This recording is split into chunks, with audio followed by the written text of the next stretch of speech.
আসসালামু আলাইকুম। রাত 10টার শিশু সংবাদে স্বাগত জানাচ্ছি শাহনাজ পারভীন। ধানমন্ডি 32-এ ভাঙচুর, জনমনে গভীর ক্রোধের বহিঃপ্রকাশ, অন্তর্বর্তী সরকার। দেশি বিদেশি মিডিয়া সহ আয়নাঘর পরিদর্শনে যাবেন প্রধান উপদেষ্টা। শেখ হাসিনার কার্যক্রম নিয়ে নয়াদিল্লিকে প্রতিবাদ জানিয়েছে ঢাকা পররাষ্ট্র উপদেষ্টা। অভিনেত্রী মেহের আফরোজ শাওন গ্রেফতার। ভারতে বসে শেখ হাসিনা দেশে বিশৃঙ্খলা সৃষ্টির ষড়যন্ত্র করছেন হাফিজ উদ্দিন। ছিনতাই প্রতিরোধে ট্রাফিক সার্জেন্টদের দেয়া হচ্ছে ক্ষুদ্র অস্ত্র, ডিএমপি কমিশনার। ছাত্রলীগের বিচার দাবিতে ঢাবি ছাত্রদলের বিক্ষোভ ও স্মারকলিপি প্রদান। ছেলেসহ সাবেক স্বাস্থ্যমন্ত্রী জাহিদ মালিকের 28টি ব্যাংক হিসাব অবরুদ্ধ। 21-এ পদক পাচ্ছেন 14 বিশিষ্টজন ও জাতীয় নারী ফুটবল দল। পা বেঁধে অবৈধ ভারতীয়দের ফেরত পাঠালো যুক্তরাষ্ট্র। রুপির দরপতনের রেকর্ড। এবং পাকিস্তান থেকে আসা পণ্যবাহী জাহাজ ভিড়েছে মংলায়। শুনছিলেন শিরোনাম, এবার বিস্তারিত। রাজধানীর ধানমন্ডির 32 নম্বরে শেখ মুজিবুর রহমানের বাড়িতে ভাঙচুরের ঘটনায় বিবৃতি দিয়েছে অন্তর্বর্তী সরকার। এই ঘটনাকে অনভিপ্রেত ও অনাকাঙ্ক্ষিত উল্লেখ করে বিবৃতিতে বলা হয়েছে, পলাতক অবস্থায় ভারতে বসে জুলাই গণ অভ্যুত্থানের বিরুদ্ধে শেখ হাসিনার উস্কানিমূলক বক্তব্যের কারণে জনমনে গভীর ক্রোধের সৃষ্টি হয়েছে, যার বহিঃপ্রকাশ ঘটেছে। আজ বৃহস্পতিবার প্রধান উপদেষ্টার প্রেস উইং থেকে সরকারের এই বিবৃতি গণমাধ্যমে দেওয়া হয়। সরকার আশা করে ভারত যেন তার ভূখণ্ডকে বাংলাদেশে অস্থিতিশীলতা সৃষ্টি করে এমন কাজে ব্যবহৃত হতে না দেয় এবং শেখ হাসিনাকে বক্তব্য দেওয়ার সুযোগ না দেয়। অন্তর্বর্তী সরকার ভবিষ্যতে এ ধরনের ঘটনার পুনরাবৃত্তি চায় না। প্রধান উপদেষ্টা অধ্যাপক মোহাম্মদ ইউনূস যত দ্রুত সম্ভব আয়নাঘর পরিদর্শনে যাবেন। এ সময় দেশি বিদেশি মিডিয়া কর্মীরা প্রধান উপদেষ্টার সঙ্গে থাকবেন। আজ বৃহস্পতিবার প্রধান উপদেষ্টার কার্যালয়ে অনুষ্ঠিত উপদেষ্টা পরিষদের সভায় এ সিদ্ধান্ত হয়। সভায় রমজানে দ্রব্যমূল্য স্থিতিশীল রাখার লক্ষ্যে টিসিবির মাধ্যমে পণ্য বিক্রয় কার্যক্রম এবং ব্যাপক হারে আমদানি ও সুষ্ঠু সরবরাহ নিশ্চিত করতে গৃহীত পদক্ষেপ সম্পর্কে আলোচনা হয়। সভায় রমজানে লোডশেডিং না রাখা এবং বিদ্যুৎ সরবরাহ স্বাভাবিক রাখার বিষয়ে আলোচনা হয়। পররাষ্ট্র উপদেষ্টা মোহাম্মদ তৌহিদ হোসেন বলেছেন, ভারতে অবস্থানরত সাবেক প্রধানমন্ত্রী শেখ হাসিনার কর্মকাণ্ডকে ঢাকা উস্কানিমূলক বলে মনে করায় নয়াদিল্লিকে প্রতিবাদ জানিয়েছে ঢাকা। বৃহস্পতিবার ঢাকাস্থ ভারতীয় হাই কমিশনারের কাছে একটি প্রতিবাদ লিপি হস্তান্তর করা হয়েছে।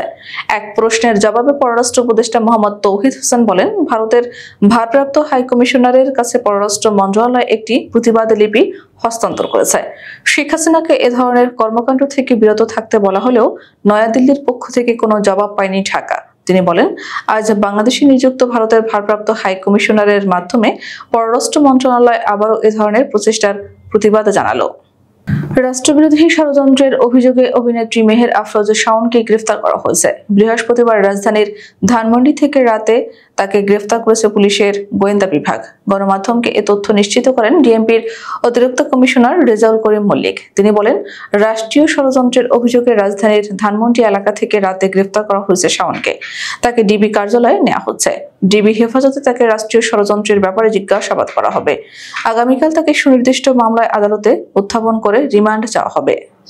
ভারতে বসে শেখ হাসিনা দেশে বিশৃঙ্খলা সৃষ্টির ষড়যন্ত্র করছেন বলে অভিযোগ করেছেন বিএনপির স্থায়ী কমিটির সদস্য হাফিজ উদ্দিন আহমেদ। আজ বৃহস্পতিবার দুপুরে জাতীয় প্রেস ক্লাবে এক আলোচনা সভায় বক্তব্য দেওয়ার সময় তিনি একথা বলেন। হাফিজ উদ্দিন আহমেদ বলেন, পতিত স্বৈরাচার শেখ হাসিনা ভারতে বসে দেশকে আনস্টেবল সিচুয়েশনে নেওয়ার জন্য, দেশকে ধ্বংস করতে যেটুকু বাকি রেখেছেন সেটি পূর্ণ করার জন্য নতুনভাবে এই ফ্যাসিস্ট দলকে নিয়ে মাঠে নামতে চান। তিনি বলেন, অবিলম্বে এখন প্রয়োজন বাংলাদেশে সব দেশপ্রেমিক শক্তির ঐক্য।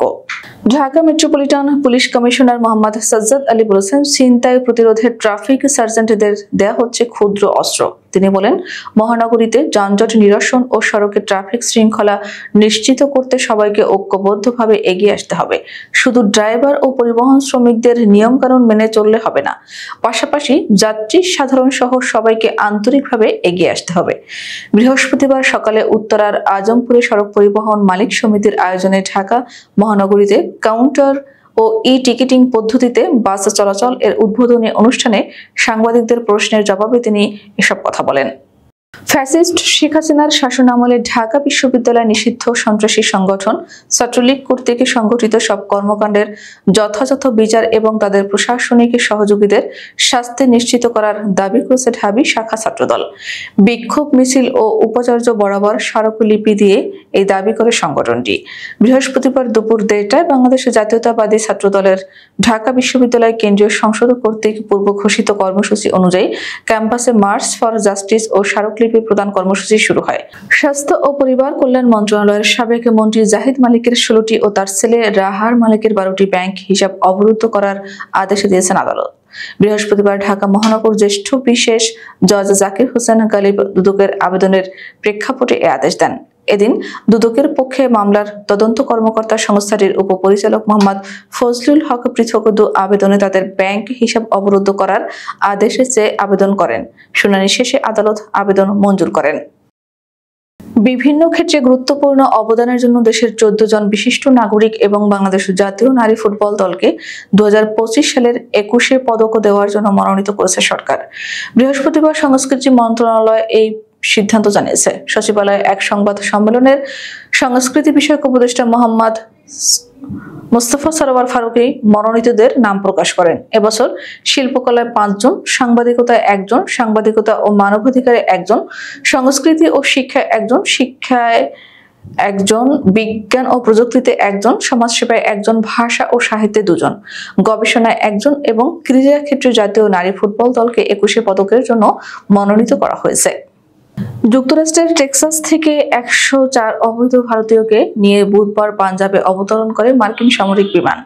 কাগজপত্রবিহীন এসব ভারতীয় অভিবাসীর হাত পা শিকল দিয়ে বেঁধে বিমানে ওঠানো হয়। সংবাদ মাধ্যম এনডিটিভি বৃহস্পতিবার জানিয়েছে, টেক্সাস থেকে ভারতের পাঞ্জাব পর্যন্ত প্রায় 1 দিনের সমান ফ্লাইট ছিল। যুক্তরাষ্ট্রের সীমান্তরক্ষী বাহিনী US border patrol micro blogging site এক্সে হাত পা বেঁধে রাখা ভারতীয়দের অডিও প্রকাশ করেছে।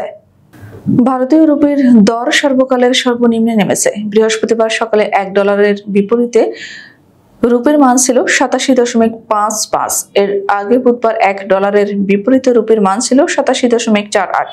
রুপির রেকর্ড পরিমাণ দরপতনের জন্য ডলারের চাহিদাকে দায়ী করা হচ্ছে। এছাড়া এর সঙ্গে মার্কিন প্রেসিডেন্ট ডোনাল্ড ট্রাম্পের বাণিজ্য যুদ্ধের সম্পর্ককে দুষছেন অর্থনৈতিক বিশ্লেষকেরা। খবর ইন্ডিয়ান এক্সপ্রেস। দেশের দ্বিতীয় বৃহত্তম সমুদ্র বন্দর মোংলায় ভিড়েছে পাকিস্তান থেকে পণ্য নিয়ে আসা একটি জাহাজ। পানামার পতাকাবাহী এমটি ডলফিন 19 নামের জাহাজটি আজ বৃহস্পতিবার দুপুরে মোংলা বন্দরের 8 নম্বর জেটিতে নোঙর করে। পাকিস্তানের করাচি বন্দর থেকে পণ্য বোঝাই করে গত 22 জানুয়ারি জাহাজটি বাংলাদেশের উদ্দেশ্যে রওনা করেছিল। বন্দর সূত্রে জানা গেছে, 7 মিটার ড্রাফট ও 145 মিটার দৈর্ঘ্যের জাহাজটিতে করে মোংলা বন্দর দিয়ে প্রথমবারের মতো মোলাসেস বা চিটাগুড় আমদানি করা হয়েছে। আমাদের আগামীকাল দুপুর 2টার শীর্ষ সংবাদ দেখার আমন্ত্রণ জানিয়ে এখনকার মতো বিদায় নিচ্ছি। দর্শক, ভিডিওটি শেষ পর্যন্ত দেখার জন্য আপনাকে অসংখ্য ধন্যবাদ। নিত্য নতুন সংবাদ পেতে আমাদের ইউটিউব চ্যানেলটি সাবস্ক্রাইব করুন ও নিয়মিত নোটিফিকেশন পেতে বেল বাটনটি ক্লিক করুন এবং আমাদের ফেসবুক পেজটিতে লাইক করুন। এছাড়াও আমাদের ভিডিওতে লাইক দিয়ে শেয়ার করুন। আল্লাহ হাফেজ।